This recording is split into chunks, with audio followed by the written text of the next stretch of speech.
आइए आज हम समझेंगे कि साइबर अपराध क्या होता है। तो कोई भी अवैध गतिविधियों को जो इंटरनेट द्वारा किया जाता है उसे साइबर अपराध कहा जाता है। उसकी कुछ मुख्य श्रेणियां हैं, जैसे कंप्यूटर को निशाना बनाना, जैसे वायरस भेजना, मोबाइल में वायरस भेजना, पैसे का लालच देना। ये सब गतिविधियां जो होती है वो आईटी एक्ट के तहत आती है। ठीक है। वायरस भेज देना, उसको किसी वेबसाइट को लिंक बना के भेज देना, या उसका मोबाइल हैक कर लेना, ये मोबाइल हैक कंप्यूटर हैक कर लेना, कंप्यूटर के जरिए अपराध समझेंगे। ठीक है। इंटरनेट का इस्तेमाल, धोखाधड़ी, पैसा चुराना या किसी को परेशान करना। अब साइबर अपराध के सामान्य प्रकार हैं। फिशिंग, फर्जी ईमेल, मैसेज भेजना, उसमें लिंक बना के भेजना, और बैंक की डिटेल चुराना, ये सब फिशिंग होता है। अब रेंसमवेयर माने कंप्यूटर का डेटा लॉक कर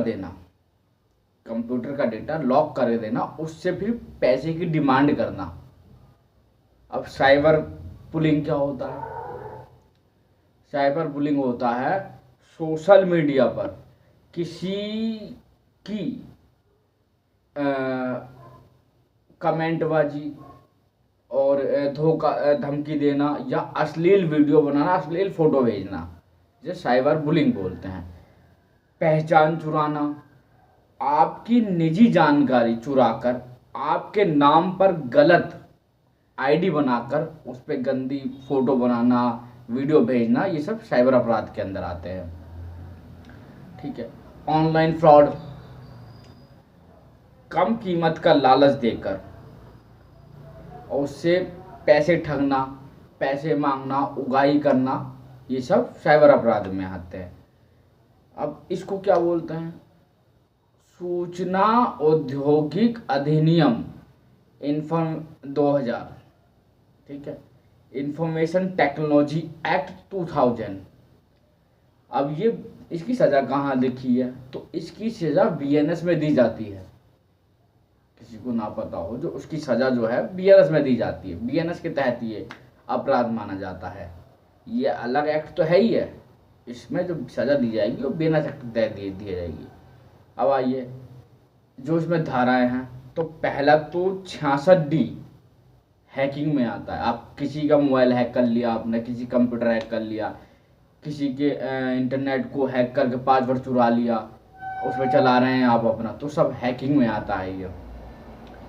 अब धारा 66C, किसी की पहचान चुराकर उस पर अश्लील फोटो करना, अश्लील फोटो डालना, वीडियो डालना, ये सब आता है। ठीक है। पहचान चुराना। धारा 66D, पहचान बताकर धोखाधड़ी करना, यानी मेरी पहचान है, आपने चुरा ली, या आपकी पहचान मैंने चुरा ली और आपकी फोटो लगा के मैं उनसे पैसे ठगी कर रहा हूँ, तो 66D के तहत आता है ये। अब धारा 66E, निजी अंग तस्वीर, किसी भी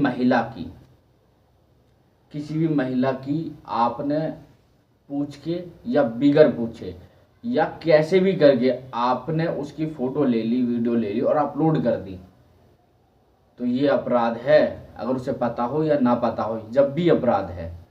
निजी अंग की तस्वीर लेना अपराध की श्रेणी में आता है। ठीक है।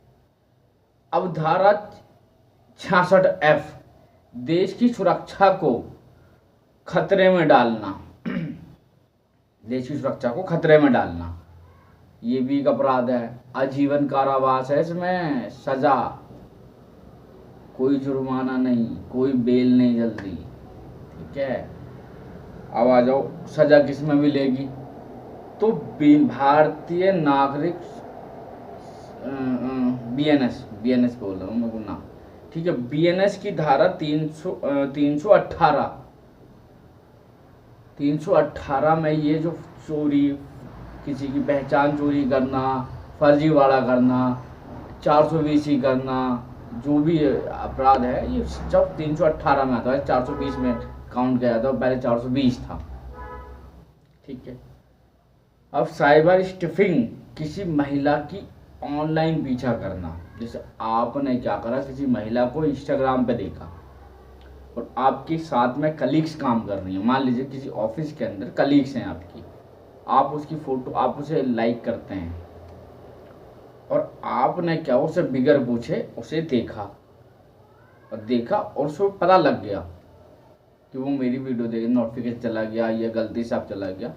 एक बार देखा, 2 बार देखा और रिजेक्ट कर दिया, तीसरी बार वो अपराध में, मतलब अपराध तो शुरू से ही है वो, पर अपराध में काउंट होगा। पीछा करना अपराध है 78 के तहत, BNS के तहत। धारा 303 कंप्यूटर हार्डवेयर डेटा या मोबाइल की चोरी करना। उसके अंदर से डेटा जो भी है कंप्यूटर के अंदर, हार्डवेयर के अंदर जो भी है, वो सब 303 के अंदर आता है। तो मेरी दी गई जानकारी से आप संतुष्ट होंगे तो मेरे चैनल को सब्सक्राइब करिए और अपने परिजनों को भेजिए, ताकि और भी अच्छी वीडियो बना सकूं मैं। और अगर ऐसा आपने कोई अपराध किया है तो तुरंत अपने निजी अधिवक्ता से कांटेक्ट करिए। पुलिस तो FIR लिख देगी, आपको बचाने वाला कोई नहीं होगा, तो आपके बचाने वाला सिर्फ अधिवक्ता है। आपके कोई परिजन में है, आप तुरंत अपने अधिवक्ता से कांटेक्ट करिए। पहचान में है, दोस्त है, यार है, भाई है, बहन है, जो भी है आपके अधिवक्ता, पड़ोस में है, तुरंत कांटेक्ट करिए। साहब ऐसी ऐसी बात हो गई, मैंने ये अपराध करा था और पुलिस मुझे ढूंढ रही है, ऐसे कर रही है। तुरंत जाइए, एंटीसेप्टी डालिए या बेल कराइए, आपको वकील साहब भी बचा पाएंगे। ठीक है। अब IT इंफॉर्मेशन टेक्नोलॉजी एक्ट 2000 की अगर जानकारी आपको अच्छी लगी हो तो मैं फिर कह रहा हूँ कि मेरे चैनल को सब्सक्राइब करिए और शेयर का बटन दबाइए। और अगर कोई और वीडियो आप चाहते हैं कि इस टॉपिक पे बनाया जाए और आपको अच्छी लगती हो तो आप मुझे कमेंट बॉक्स में कमेंट कर दीजिए। और अगर उस पर नहीं करना चाहते तो आप मेरे नंबर पर पर्सनल मैसेज कर दीजिए, मैसेज यानी व्हाट्सएप पर। नंबर मैं आपको उसमें भी लिंक में दे दूंगा डिस्क्रिप्शन में, और मैं उसमें बता रहा हूँ आपको 78 38 87 35 48। ठीक है, इस नाम से सेव कर लीजिएगा, अपना नाम, अपना डिस्ट्रिक्ट का नाम। ठीक है, ये सब और इन्फॉर्मेशन क्या चाहिए आपको, गाजियाबाद कोर्ट से रिलेटेड कुछ भी जानकारी हो आप मुझे कांटेक्ट कर सकते हैं, किसी भी प्रकार की। ठीक है, धन्यवाद।